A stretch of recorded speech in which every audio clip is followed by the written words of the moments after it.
Ya te tenemos preparado el primer café de la mañana. Información veraz y oportuna. El primer café de la mañana. Así comienza.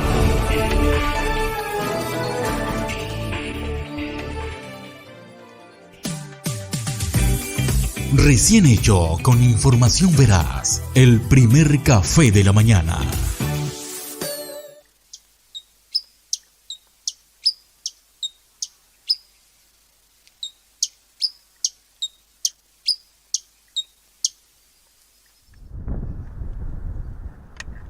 La Organización Mundial de la Salud informó el miércoles que la variante Delta del coronavirus redujo la efectividad de las vacunas contra la transmisión de la enfermedad. Las vacunas salvan vidas, pero no previenen por completo la transmisión. Los datos sugieren que antes de la llegada de la variante Delta, las vacunas reducían la transmisión en un 60%. Con la Delta se ha reducido a un 40%. Ante el alza de contagios en varias regiones del mundo, la organización también llamó a tomar medidas urgentes para prevenir una nueva ola. Mientras Europa es nuevamente el epicentro de la pandemia, ningún país o región está fuera de peligro. Es importante que todos los países aumenten sus capacidades ahora para garantizar que se implementen las medidas adecuadas para evitar las peores consecuencias de cualquier ola futura. Según la OMS, el alza de la pandemia en Europa se explica por la prevalencia de la variante Delta muy contagiosa, una vacunación insuficiente por debajo del 70% de la población total y por la flexibilización de las medidas anti-COVID. Países como Italia, Francia, Austria, Países Bajos y Eslovaquia ya han comenzado a reinstaurar medidas para reducir los contagios, como cierre de comercios, dosis de vacunas de refuerzo o restricciones a las personas no vacunadas en espacios públicos. Bueno, muy buenos días, ya estamos aquí en el Primer Café Colombia. Recuerden por nuestras redes digitales, el Primer Café Colombia en Facebook, el Primer Café Colombia en YouTube. ¿Quiere usted suscribirse? Ahí el botón de suscribirse en YouTube. Y pues siempre con la excelente producción de TV Cúcuta, doctor Bellojín. Déjeme decirle que voy a quitarle aquí el chulo de la OMS. Está muy preocupado el señor Pedro, lo he visto muy acucioso. Muy buenos días, doctor Bellojín. Muy buenos días, Juan Carlos, a todo nuestro equipo de producción y a todos nuestros televidentes en este jueves, ya otra vez terminando una semana más. Sí, señor, ya estamos en jueves del mundo, vamos a darle la vuelta al mundo hoy de todo lo que está pasando en este mundo mundial, mientras llega el señor Damaso Arias, señor. Vamos a tener que pasarle al señor Tedros de la Organización Mundial de la Salud un enlace para que vean nuestro programa. No, es que parece que lo está viendo. Parece, él lo ve y luego sale a decir. ¿Ah? Pero por ejemplo, él está hablando ahora de que la población rebaño no es del 70, sino que por la Delta ahora va a tener que ser el 90. Eso lo dijimos aquí hace, creo que como 4 meses. Hace rato. Entonces, regalémonos un correíto con la suscripción para que lo vean. Sí, señor, y que coloque la manita así y se suscriba a la página del Primer Café. Pues bueno, ese era el cabezote que le tenía, doctor Bellojín. Sé usted lo mucho que aprecia al señor Tedros. Muy buen puesto, ¿no? Muy elegante. Sí. Sí, muy elegante. ¿Él es médico? No recuerdo. No sabemos. ¿Ah? ¿Él es médico? No. Creo que no. No, creo que no. No, la Organización Mundial de la Salud no la dirige un médico, esas son las cosas de este mundo, pero bueno. Bueno, mientras llega el señor Damaso Arias, dice que ya está listo el señor Damaso Arias, sí, pues vamos a saludar al señor Damaso Arias allá en España, ahí lo tienen, mírenlo. Damaso, muy buenas tardes. Muy buenos días, Colombia, Venezuela, Guatemala y toda Latinoamérica en general. Muy buenas tardes aquí desde Europa. No. Y me voy a enfadar con el realizador, que entro y tengo que siempre enviarte el mensaje porque si no, no hay forma de que me inviten. Edwin, que hoy llegó un poco así como lento, ¿no, doctor Bellojín? Por eso es que le tocó pagar el desayuno. Mire, Damaso, no sé si viste el cabezote, ¿sí lo viste? El señor Tedros. No he tenido la oportunidad de verlo. Vamos a pasarle a Damaso el cabezote nuevamente. No... Vamos a pasarle el cabezote.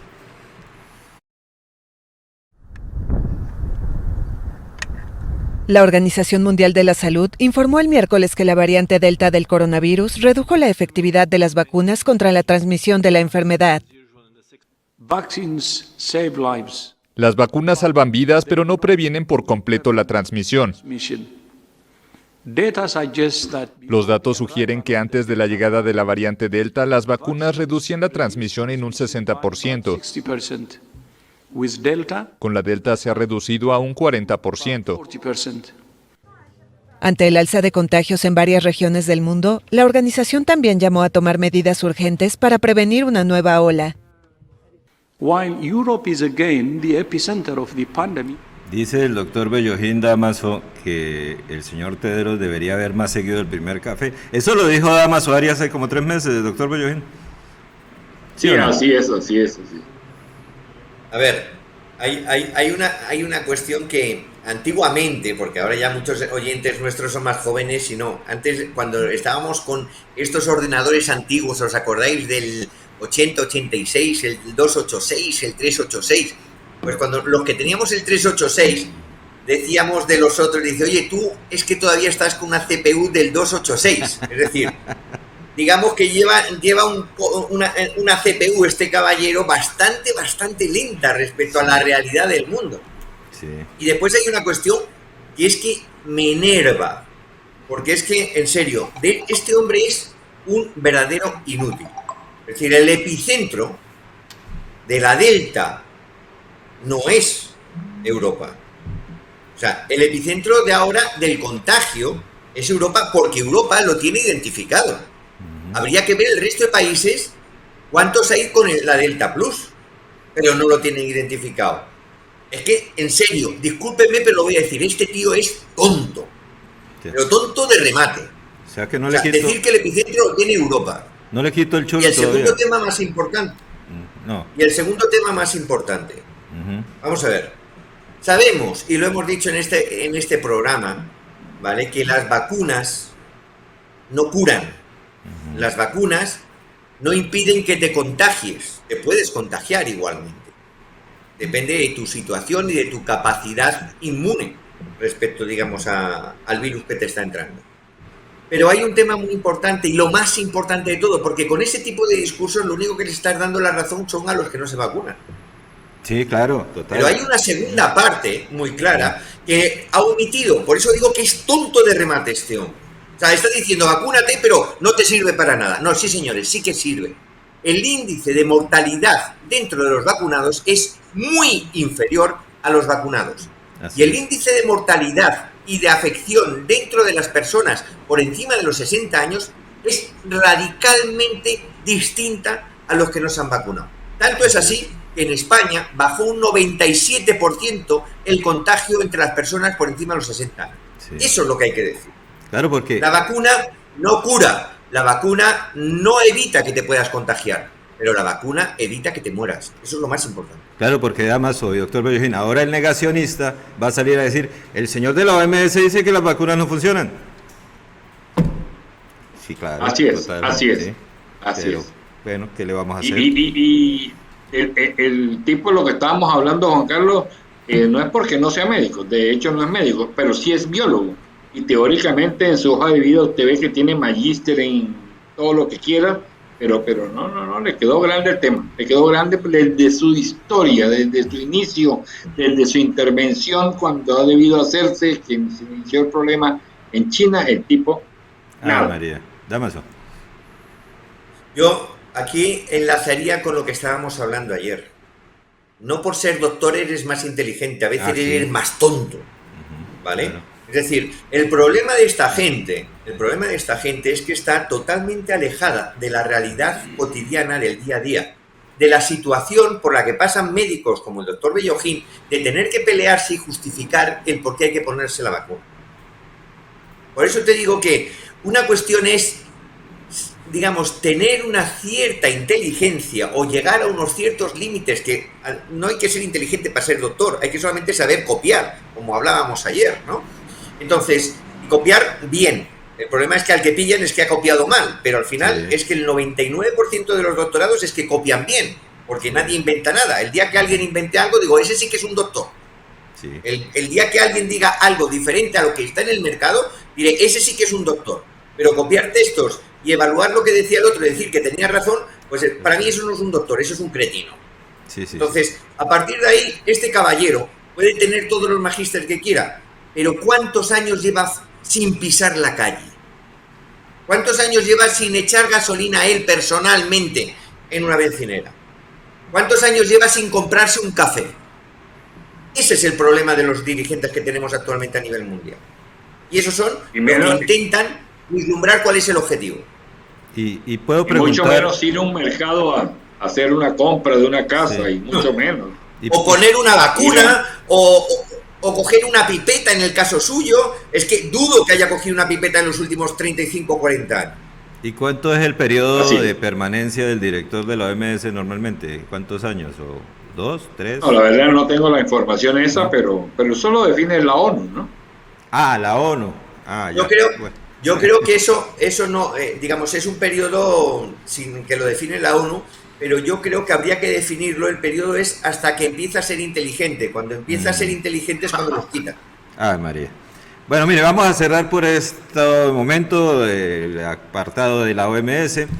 Y como el día de hoy, pues, la idea es darle una vuelta al mundo, Dámaso, a ver qué está pasando en el vecindario. Pues vamos a empezar, doctor Bellogín. Hace días no vamos a La Palma a ver cómo va el volcán. Vamos a ver cómo va el volcán. La superficie de La Palma, en el archipiélago de las Canarias, ha ganado 5 hectáreas con el nuevo delta lábico que se está formando en el norte de las coladas que emanan del volcán Cumbre Vieja. A esta nueva superficie insular se suma la del otro delta lábico formado al sur de las coladas, que ocupa otras 43,46 hectáreas sobre el océano Atlántico. Bueno, ahí va ganándole terreno al mar, doctor Bellogín. Hay más Canarias ahora. Dándole razón a Dámaso, que el mundo va cambiando, cambia su forma, cambia su estación, cambia su clima, solito, no hay que hacerle nada. Sí, señor, sí, señor. Bueno, no lo hemos explicado digamos, al mundo, pero es que tenemos un plan estratégico los españoles, en esos planes que tenemos siempre de la historia negra, y el objetivo es que con este volcán que lo hemos generado nosotros, sí. El objetivo es ir generando el puente que nos vincule con América. Ah, María, es un puente para volver a conectar el continente. Una pregunta, Dámaso. Dámaso, la zona nueva que está creciendo a expensas de que la isla está perdiendo altura, pero está ampliando área. Esta zona que se está ampliando es hacia dónde, hacia el sur, hacia el continente, al oeste. ¿Ah? Hacia mar adentro. Hacia mar adentro. Claro. Ajá. O sea, al oeste de Canarias. O sea, en estos días correcto. Llega Cartagena, de Indias. Sí, más o menos. Quisiera hacer un apunte, no tanto sobre, ya fuera de bromas, del tema del volcán, ¿vale? Quisiera hacer un apunte para que nos diéramos cuenta y que los oyentes se pudieran dar cuenta de lo que es la política dentro del, digamos, de eso que llaman ahora la política climática. Es decir, todos esos movimientos por el clima, etcétera. Ecologistas, etcétera. Los ecologistas. Los ecologistas son movimientos políticos, son movimientos que lo único que buscan es dinero. Porque la realidad del mundo y la realidad del planeta es que en las últimas 9 semanas de emisión de gases contaminantes del ese volcán ha sumado más que la suma de toda Europa a lo largo del año. ¿Qué significa eso? Significa que es que nosotros somos un grano en la playa que monta el planeta para hacer su propio cambio climático. Así es. Y nos pensamos que es que el hombre, no sé qué, no, esos son movimientos absolutamente especulativos que buscan dinero, que buscan temas políticos y no tienen nada que ver con la realidad. El planeta cambia, pero porque él quiere, no porque nosotros pretendamos pensar de que lo estamos cambiando. El planeta está vivo, sí señor. Miren, aquí me pasa producción el dato de marzo 23 de 2017 inicia el periodo del señor Tedros. Marzo 23 de 2017. Y al parecer lo cambian cada 5 años. O sea que le falta uno. Bueno. apresurar el reloj para que se vaya. Pero aquí se van a ir a poner. Es que el problema no es él, el problema es ese tipo de organizaciones. El problema es ese tipo de organizaciones que ya tienen una modus operandi que se vuelve burocrático, paquidérmico, no hacen nada, no salen al campo. No solamente la ONU, todos los demás. Sí. Todos los demás. La ONU, la OEA, la XYZ, todas esas letras que parece que pura burocracia, dice el señor Damaso Arias, y tiene la razón, entre otras cosas. Mire, antes de irnos a otras protestas, porque hay protestas en Italia, hay protestas en todas partes por otras cosas que no es necesariamente la pandemia, vamos a ver las de la pandemia. Ahí están. La pandemia sigue fuera de control en la República Checa, que va de récord en récord.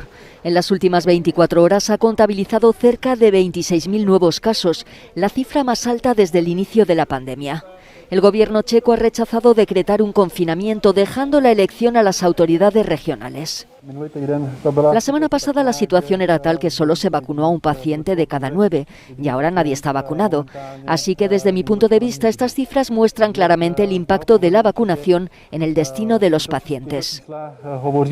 La República Checa está entre los 4 países con una incidencia superior a los 1.000 casos por 100.000 habitantes, junto a Eslovaquia, Austria y Eslovenia.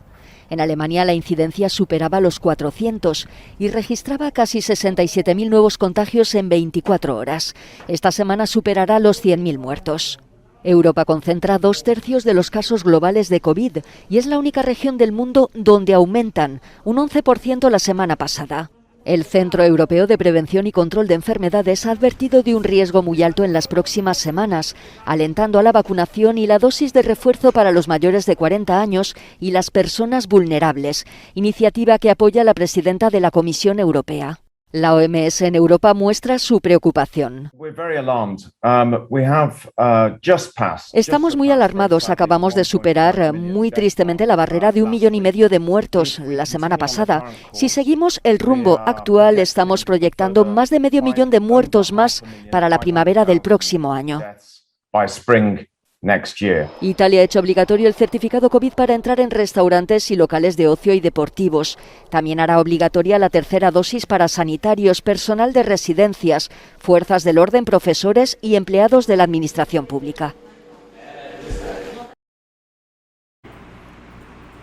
Damaso, Checoslovaquia tiene solamente 10.700.000 habitantes.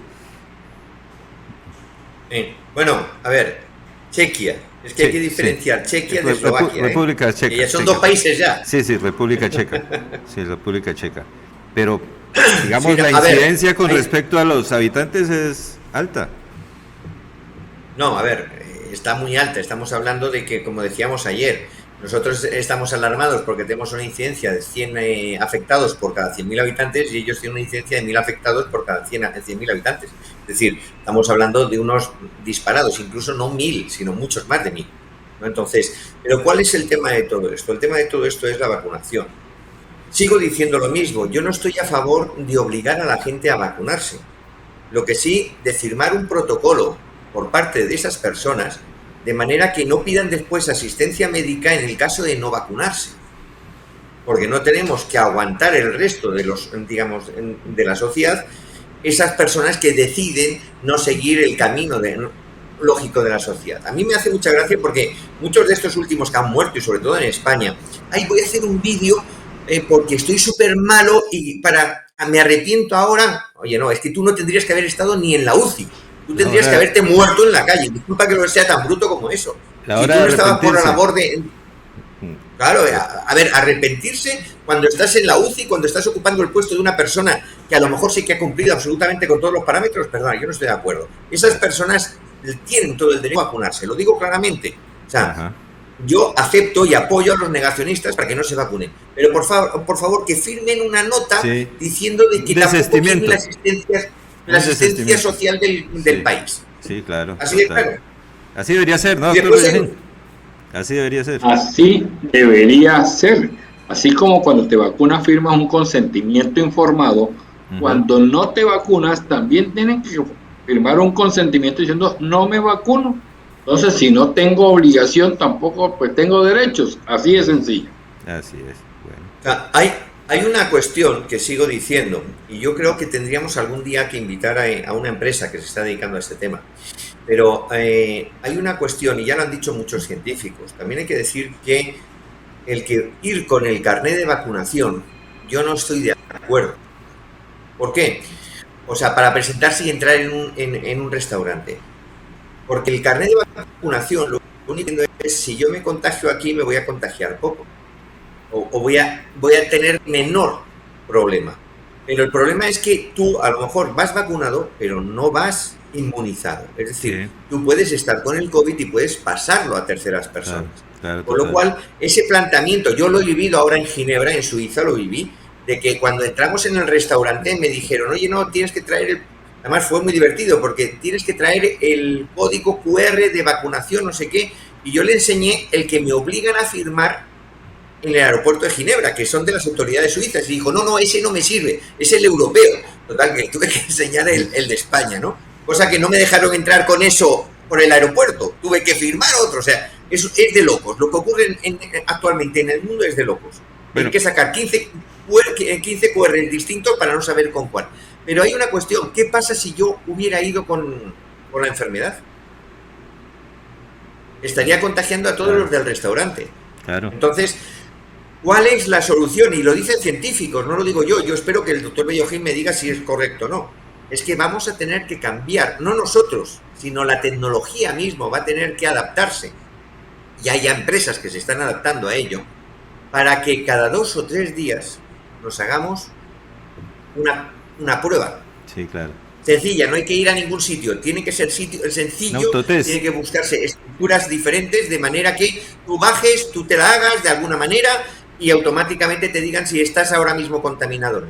Así todo, habrá un porcentaje de riesgo, porque durante esos 2 o 3 días te puedes haber contagiado, ¿no? Después. Pero, por lo menos, digamos, es la única forma. El que me haya vacunado yo hace 6 meses no indica de que hoy no pueda tener la enfermedad. Con lo cual no estoy a favor de que te pidan el código de vacunación a la hora de entrar a un restaurante. No es lo lógico. Y además, jurídicamente yo creo que se puede llegar a rebatir. Sí. Porque no tiene sentido ninguno, ni científica ni social. Pues doctor Bellojín. En Colombia existe un método de prevalencia que se llamaba el PRAS. Y se llama, pues la verdad es que se ha abandonado un poco, que es un muestreo en la población de las pruebas. Esto ha tenido 2 problemas. El primero, muy costoso, ¿sí? Y la han disminuido un poco. Se ha dejado de hacer. Y es como para definir por población, dentro de un grupo urbano o rural, cómo está el comportamiento del COVID. Eso nos ha faltado, porque así podemos decir cuáles ciudades tienen determinado riesgo, etcétera. Se ha dejado de hacer un poco. Lo raro es que el tema de las pruebas rápidas, que están fundamentadas en antígenos, están teniendo ahorita una reacción cruzada con la gente vacunada. Entonces estamos encontrando pruebas antígenos negativas en pacientes vacunados, pero pacientes vacunados pueden tener el COVID. Entonces ahí, por eso, si una persona está vacunada, le dio un antígeno negativo, tiene una clínica, tiene que acudir al PCR y desafortunadamente el PCR todavía es muy costoso. Entonces también hay dificultades por todos lados, pero indudablemente lo que indica bien es el comportamiento. Costoso depende de dónde lo consigan. En Colombia. Sí, claro. No, en Colombia es costoso. No es costoso. Vamos a ver. Pero esto pasa aquí también, dices, es muy costoso. Vamos a decir a los oyentes la realidad. Una prueba de PCR, incluyendo la amortización de los equipos, y digo, incluyendo la amortización a unos niveles que no tienen nada que ver con la realidad de hoy, o sea, a un uso muy inferior a lo que hoy se están utilizando los equipos. Estamos hablando de un coste máximo de 6 euros, dólares, dilo como quieras, me da igual, 6 dólares o 6 euros. El peor de los casos, ese es el precio.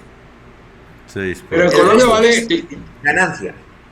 Perdón, en Colombia es muy raro que una EPS, por cuenta de la EPS, te mande un PCR salvo que esté sintomático. Entonces, ojo, no se lo mandan a todo el mundo, y mucho menos como muestreo. Segundo, en caso de sospecharlo y si la EPS no te lo manda, o la prueba de antígeno, que es la que sale gratis, sale negativa, el PCR te vale hoy en día en pesos más de 230,000 pesos cada prueba. Eso es mucha plata. Pero, a ver, es el precio que ponen los laboratorios. Claro, no, te hablando de lo que le cuestan los usuarios. O sea, aquí hay una ganancia, hay un mercado, además para mí es un mercado absolutamente antiético en el sector salud, que es exactamente, el poder analizar. Si nos ponemos en condiciones, vamos a decir las cosas, los gobiernos les está costando entre 5 y 6 dólares los antígenos. Ojo, que no cuestan 5 o 6 dólares, no voy a preguntar dónde se va el dinero, pero de 1 a 2 dólares lo compras en Asia, O sea, pongamos las cosas en su sitio. El resto no sé por qué, pero eso cuesta también, ¿no? En cualquier país del mundo, o sea, no estoy hablando de Colombia, sino en cualquier país del mundo. Entonces dice, no, es que es barato y entonces ponemos este. Hombre, claro, si tú te compras lo que es el reactivo, más los equipos, etcétera, y lo colocas en todas las EPS de Colombia, el impacto para el gobierno son 6 dólares, como el antígeno. Lo que pasa que, bueno, el margen que hay en el antígeno, que se ha ido a dónde, no lo sé, mientras que aquí no podrían por lo menos cobrar eso. Bueno, que lo pongan a 14, como otros países de Latinoamérica, no voy a decir cuáles, que sí que lo están haciendo. Y que lo están haciendo vía PCR porque lo van a hacer vía PCR. El margen, tampoco pregunto dónde. Pero hay entonces le tocaría, pero Damaso, entonces encuentra uno este fenómeno. Le tocaría entonces al gobierno regular precios, o sea, ir a las casas matrices, a ver, yo lo compro, cuánto vale, etcétera. No, y resulta que lo han hecho. Y usted ve que 2 entidades oficiales en norte de Santander, puntualmente, Universidad de Pamplona, que es oficial, el Instituto Departamental de Salud, que es oficial, es de la gobernación, ahí tienen los equipos parqueados. Es que el problema es que la gente, mano, es la gente. ¿No se están procesando muestras en esos equipos? No. ¿Pero por qué? Con lo cual, volvemos a lo mismo. Es un problema de corrupción, lo que tenemos en los países. O sea, la pandemia lo que nos ha mostrado es la realidad de la corrupción, la realidad de la sinvergonzonería que hay en todos los países del mundo. No quiero hablar de Colombia, quiero hablar de todos. Es que no se libra ninguno. Empresas que antiguamente facturaban 500.000 dólares, ni eso, 300.000 dólares y cosas así, hoy facturan 3.000 millones de un día para otro. O sea, es que no se lo cree nadie. Es que realmente la pandemia ha servido para generar una corrupción brutal a costa de los muertos y enfermos, digamos, de la pandemia. Y eso es un delito de lesa humanidad. Sí. Y ahí volvemos a todo. Volvemos donde el señor Terlos. Volvemos donde el señor iba a decir lo mismo. Nos lleva allá, porque la que estaría llamado a hacer ese tipo de regulaciones en el mundo sería la Organización Mundial de la Salud. Sí. Y las Naciones Unidas. Total. Pero bueno, eso dejémoslo así por ahora, porque tenemos que avanzar y tenemos que pedirle el favor a Damaso que nos diga si la Macedonia del Norte es la misma Macedonia histórica, allá de donde salió Alejandro de Macedonia, ¿no? Porque no entendemos muy bien, y vamos a ver primero la nota, por qué la Unión Europea no quiere que Macedonia entre a la Unión Europea, Macedonia del Norte. Ahí va la nota. ¿Dónde está la fecha para la cita?, pregunta un grafiti en el centro de Skopje, una irónica referencia a los compromisos no cumplidos por parte del Gobierno de la República de Macedonia del Norte y de la Unión Europea para comenzar las negociaciones de adhesión. Macedonia del Norte cambió su nombre constitucional resolviendo una disputa de 30 años con su vecino del sur, Grecia, bajo la promesa de comenzar el diálogo para unirse al club comunitario. Pero hasta ahora los intentos de hacerlo se han visto bloqueados, primero por Francia, que pedía una nueva metodología en los procesos de ampliación, y luego por Bulgaria, que no reconoce la existencia de la identidad histórica y cultural macedonia. Estas circunstancias han mantenido al país en la misma situación desde 2005, cuando recibió su estatus de candidato, lo que ha provocado la pérdida de credibilidad de Bruselas ante sus ciudadanos es la conclusión del último informe del Consejo Euroatlántico. Desgraciadamente. Pues ahí está, Damaso, Macedonia del Norte. Primero, ¿cómo se hace para llegar allá? ¿Dónde queda eso? Bueno, vamos a decir que Macedonia del Norte, para que tenga la gente un poco de ubicación, está en los Balcanes, en lo que era la antigua Yugoslavia. De hecho, es la república más al sur de la antigua Yugoslavia, ¿vale? Vincula muy próximo a Albania, de un lateral tiene a Albania, del otro lado tiene a Bulgaria, por eso también por el norte tiene a Serbia y por el sur tiene a Grecia. ¿Cuál es el primer problema? Macedonia. El primer problema es que Grecia se constituyó después de la Primera Guerra Mundial, hay que decirlo todo, sobre una suma de ciudades. Es decir, Grecia nunca había existido. Cuando nosotros hablamos del imperio griego y todo esto, o sea, fue un imperio un tanto peculiar. Eran ciudades-estado que de vez en cuando estaban juntas, de vez en cuando se peleaban, volvían a estar separadas, volvían a estar juntas. Es decir, Grecia como entidad país no ha existido hasta después de la Primera Guerra Mundial. Y después hay un tema muy importante, sale de lo que es el Imperio Otomano. Claro, cogieron un trozo del Imperio Otomano y lo independizaron, pero después había otros territorios que terminaron llamándose uno la Unión de Países Eslavos, como fue Yugoslavia, otro fue Bulgaria, etcétera, pero todo eso sale del Imperio Otomano. Entonces el problema está en que los primeros que no querían que entraran fueran los griegos. ¿Por qué? Porque se llamaba Macedonia, y hay que recordar que hay una región de Grecia que también se llama Macedonia, porque están pegadas. ¿Y son la misma Macedonia? Sí, son la misma Macedonia. Son la Macedonia y no tiene nada que ver con la fruta. Ave María. ¿Vale? Pero entonces hay un tema muy importante. Hay distintos países que no están interesados. Y después hay un tema muy importante en la zona de los Balcanes. Los Balcanes son un problema, digamos, para la Unión Europea, porque realmente quien hizo ese problema fue la Unión Europea. Es decir, la separación de todos esos Macedonia, ¿qué problemas tiene? Primero, es un país que no tiene una total estabilidad, por más que lo diga. Tiene muchos fondos, recursos del gobierno europeo, pero no tiene la estabilidad de gobierno. Segundo, tiene mucha influencia albanesa. Dios nos libre de los albaneses. Territorio italiano hasta la Primera Guerra Mundial, hasta la Segunda Guerra Mundial, y donde todo lo que no debe haber hay. ¿Vale? Entonces, automáticamente estamos hablando de territorios que son realmente, como aquel que dice, una bomba de relojería para integrarlos dentro de la Unión Europea. Y por eso están como candidatos in eternum. Hablemos de Serbia, hablemos de Montenegro, hablemos de todo. Serbia es aliado de Rusia al mismo tiempo, con lo cual genera unas tensiones, aunque posiblemente la Unión Europea deberíamos ser aliados de Rusia. De hecho, nos alimentamos, el calor nos viene de Rusia, no nos viene de Estados Unidos. ¿Vale? Con lo cual es un problema geopolítico y por eso está como está actualmente. Perfecto. Ahora sí nos queda más claro, ¿no, doctor Bellojín? Y ya por lo menos sé por qué no le prestaban la plata a Grecia. Creo que tenía algo que ver con eso. Mire, y ahora que hablan que está un poco cerca a Italia, sí, Macedonia del Norte, pues en Italia hay protestas igualitas a la que ha habido en todo el mundo. Ya las hubo en Estados Unidos.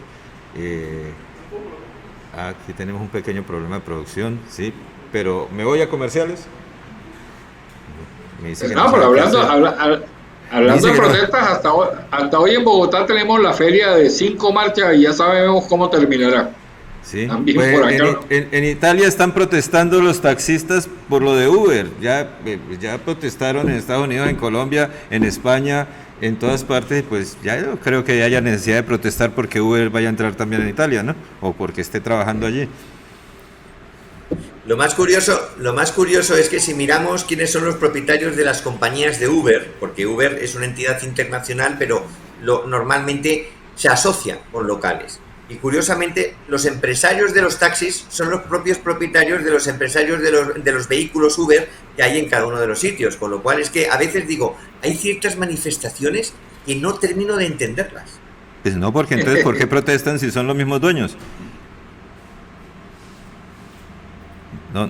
Oye, es que el tema de dinero, porque de esa manera suben. O sea, los ratios no van a cambiar y de esa manera los taxis dicen podemos aumentar el precio, que aumenten el precio los de Uber. Entonces al final es que gane el empresario de los taxistas, que gane más dinero. Eso es para lo que sirven este tipo de protestas. Amazon, y es que yo creo que el tema está mal enfocado, porque ellos están viendo Uber como competencia de empresa, o sea, otra empresa de taxis, y resulta que el tema Uber no es una empresa como tal, es un modelo de atención. un modelo de atención sobre una plataforma. Sí, es una Entonces, plataforma. no es que el taxi vaya a decir Uber y hay que sacarlo a pedradas. No, yo puedo ser Uber con mi carro mañana. O sea, el tema es la fórmula de negocio. Y la fórmula de negocio del Estado tiene la culpa, porque es donde vienen los famosos cupos de los taxis, donde los politiqueros y los alcaldes han hecho millones y millones de pesos. Ahí está el problema. Ahí está el tema. Pues no tiene nada que ver con el negocio. De hecho, Uber está enseñando a los taxistas cómo tienen que trabajar. Pero el tema de los cupos es donde está el problema. Sí. La corrupción. Yo por ejemplo, damas y doctor Bellojín, hace unos días atrás necesité tomar un taxi. Entonces me dice mi hijo, muy juicioso, pide un InDriver, papá, y pedí el InDriver. Él me lo pidió. Y cuando vi doctor Bellojín, llegó un taxi amarillo. O sea, llegó el mismo taxi. Aquí no ocurre eso, ¿eh? ¿No? Está prohibido. Bueno, pues aquí sí está ocurriendo. Está prohibido. O sea, una persona que trabaja para Uber puede trabajar para otras empresas, pero un taxista no puede trabajar como Uber. Ahí tiene. Entonces me fui en un carro ilegal, doctor Bellojín. Por ahora pues vamos a ir a comer. Vamos a ir a comerciales. Un momento, ya regresamos. Tiene un taxi amarillo para unos días para ganarse el subsidio y el cupo y etcétera. Sí. Tienen también otro pintado de blanco, de verde para trabajar con el otro. Sí, eso claro. No es, vea, tener un taxi guardado, comprarlo con tu cupo, guardarlo y venderlo 5 años después es un negocio millonario, buenísimo. Y no lo saques, ¿no? Y no lo saques de tu casa. Sí. Bueno, vamos a ir un momentico a comerciales a ver si superamos aquí un problema técnico y ya.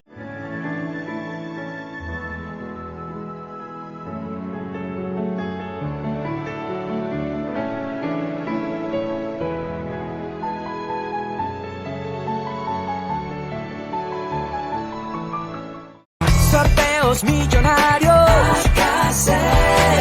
Hola, ¿cómo están? Mi nombre es Adriana Mantilla, soy una de las feliz ganadoras de los premios que da Aguas Capital por estar al día en el pago. Los invito a inscribirse en la página, a no perderse todos los viernes las veladas en la noche, a las 7 de la noche. Felizmente ganador. Sorteos millonarios.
Bueno, ya estamos de vuelta aquí en el primer café para darle lo que más le gusta a Damaso Arias, Edwin. Mire, el reporte del COVID-19 ayer en Colombia, 2.520 nuevos casos positivos de 51.921 muestras reportadas, 2.520 nuevos casos positivos, 48 fallecidos en los últimos 10 días.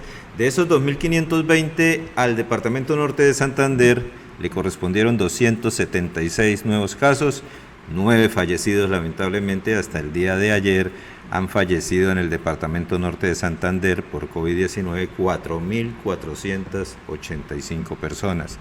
Tenemos casos activos en el departamento hoy día 898, tenemos ocupación de camas 245 camas de UCI y una ocupación porcentual del 53%. De esos 276 casos del departamento, al municipio de Cúcuta le correspondieron 185. Tenemos con una letalidad, seguimos con una letalidad del 4.7%. Activos tenemos en el municipio 596 activos actualmente por COVID-19 en el municipio de San José de Cúcuta, y en lo que va de la pandemia han fallecido en Cúcuta 2.797 personas. Aquí está el comportamiento de la ocupación de camas UCI en la ciudad, que está en el 55.4% de las 413 camas habilitadas en el municipio de San José de Cúcuta. Y si pueden ver en el recuadro rojo, son solo 100, ¿me ayuda? ¿100 cuántas? ¿Las de hoy? 112 camas, y ahí está. 112 camas. Ahí el 50% de ese, el 50% de ese 55%. Exactamente. Entonces, el 25% podríamos decir que la ocupación de UCI es de personas infectadas por COVID-19 en la ciudad de Cúcuta. Pues bien, esos son los números, Dámaso, para hoy en la ciudad, el departamento y el país. Sigue la tendencia, sigue esa meseta en la que estamos de 2.000 y tantos pacientes positivos diarios, que es la incidencia que tenemos. Totalmente, lo que pasa que, reitero, lo que tendríamos que empezar a analizar son entre vacunados y no vacunados para ver realmente el éxito de la vacunación, que es bastante importante. Sí, es decir, ojo, que nadie se piense de que no se van a contagiar. Lo que estamos diciendo es que la incidencia, sobre todo en mortalidad, es muy importante la diferencia. Así es. Pues mira, vamos a dejar el COVID por ahí y te voy a mostrar lo que decía de las protestas en Italia. Voy a pasar la protesta de los taxistas y a continuación pasamos la protesta de los científicos. Parece ser que los científicos también protestan. Vamos a ver. En Italia, la mayoría de los sindicatos de taxistas han convocado una huelga nacional contra el nuevo proyecto de ley de competencia del gobierno, que introduce la desregulación en el sector. Según los taxistas, favorece a las multinacionales frente a los pequeños conductores independientes. Exigen mejores condiciones de trabajo para los conductores y protestan contra Uber y otros servicios similares que utilizan aplicaciones de viajes compartidos. Los trabajadores se manifestaron en la Piazza Esedra de Roma y se dirigieron a la Piazza Venecia mientras coreaban consignas, sostenían pancartas y lanzaban bombas de humo. Una hipoteca y carecen de seguro sanitario. Unos 400 científicos italianos han ocupado una parte de la sede del Consejo Nacional de Investigaciones en Roma, el mayor ente público de estudios científicos, para denunciar sus contratos precarios y el inminente riesgo de despido. Chiediamo che venga riconosciuto il nostro diritto alla stabilizzazione. È un diritto che abbiamo acquisito superando diverse prove concorsuali e penso che ne abbiamo diritto dopo anni di lavoro. Ella es una de las decenas de investigadoras precarias congregadas a la puerta de la sede del Consejo Nacional de Investigaciones, una protesta que han hecho fija desde el 18 de noviembre hasta que su situación mejore. Este miércoles recibieron la visita del secretario del mayor sindicato del país, la CEGIL, Maurizio Landini, que escuchó sus reclamaciones y les expresó su solidaridad.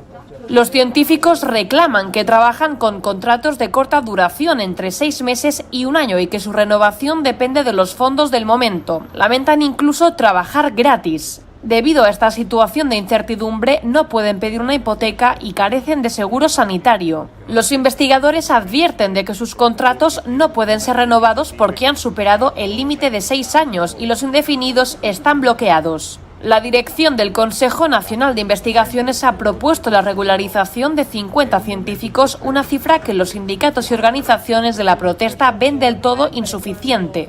Otro de los problemas de que no se regule su situación tiene que ver con la dificultad de enrolarse de nuevo al mercado laboral, dada su amplia especialización, pero también por la edad de estos investigadores, que rondan una media de 40 años. Parece mentira, ¿no, Damaso? O sea, estaba mirando bien la última nota. Ahí estaba escribiendo un televidente por el interno que si estaba preguntándome que si eran detectives. Le digo yo, no, son científicos. Menos mal que la persona que está narrando la nota dijo que eran científicos, pero se persigue a la investigación en todo el mundo. O sea, no se apoya a la investigación. Imagínate. No, a ver, aquí hay una cuestión importante. Mira, esta discusión la he tenido incluso con mi hija, que es joven, pero que está muy metida dentro de lo que es el tema de investigación, está metida dentro de la universidad y todo. Y claro, gracias a Dios, poco a poco va abriendo los ojos.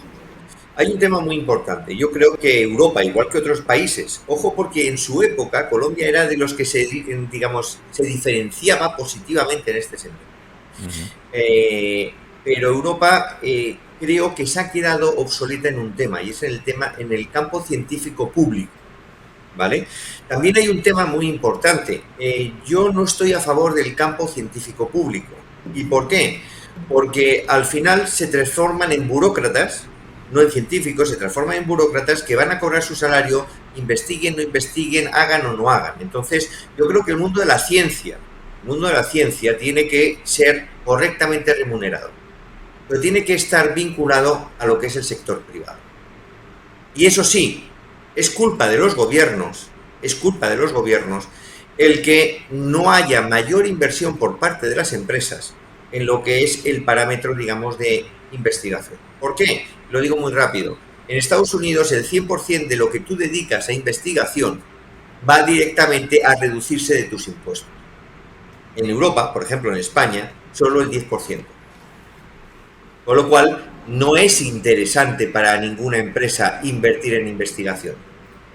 Si tus impuestos realmente se reducen al 100%, dedicas todo lo que tenían que ser impuestos a investigar, a desarrollar nuevos patentes, a desarrollar. Pero es que, como los impuestos han estrangulado a las empresas y no ven que esa sea la salida, pues buscan otra salida.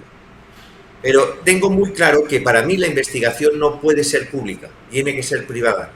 Y si no, solamente hablemos de un ejemplo. En Estados Unidos, con todo lo que es el tema del apoyo a la investigación pública, la NASA cuesta más de 20 veces más cualquier operación que es lo que ocurre con las empresas privadas. Con lo cual, hay algún problema dentro del concepto público de investigación que hace que no sean verdaderamente rentables. Y para mí existe solamente un concepto.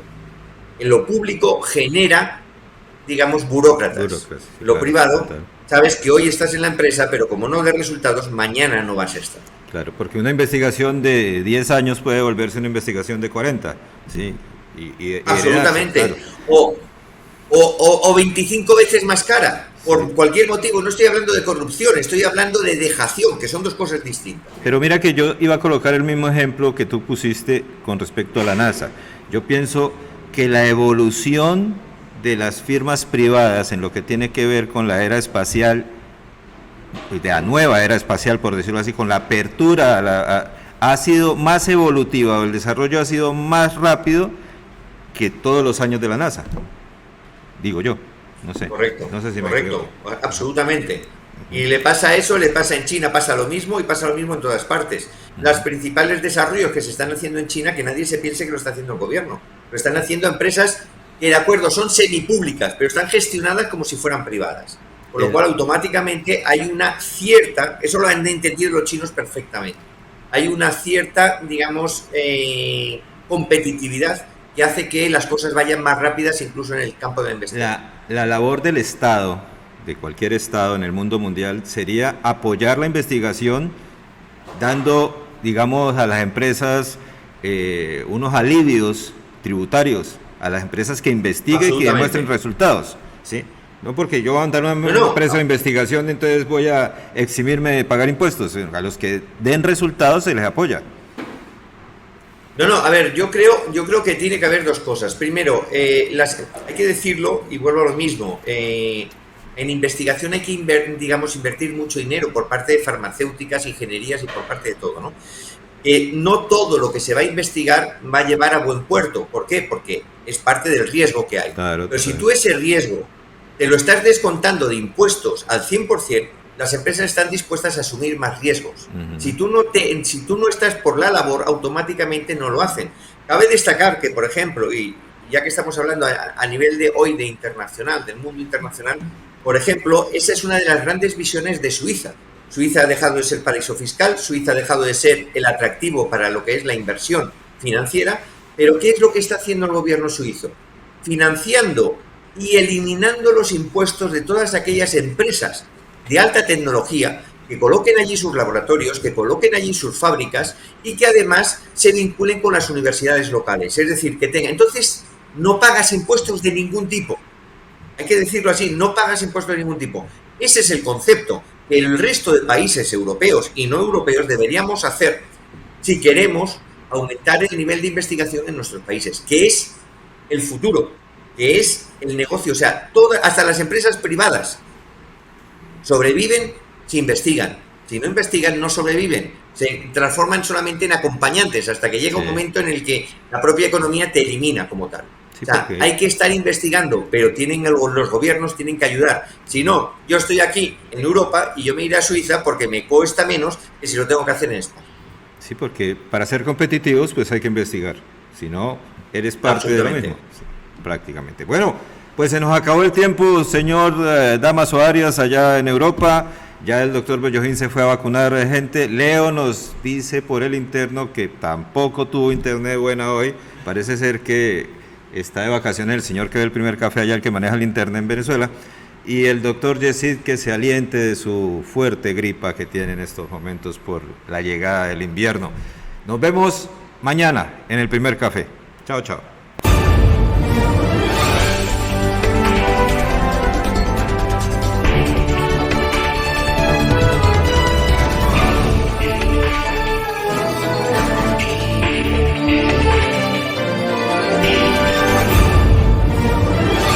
Ya te tenemos preparado el primer café de la mañana. Información veraz y oportuna. El primer café de la mañana. Así comienza.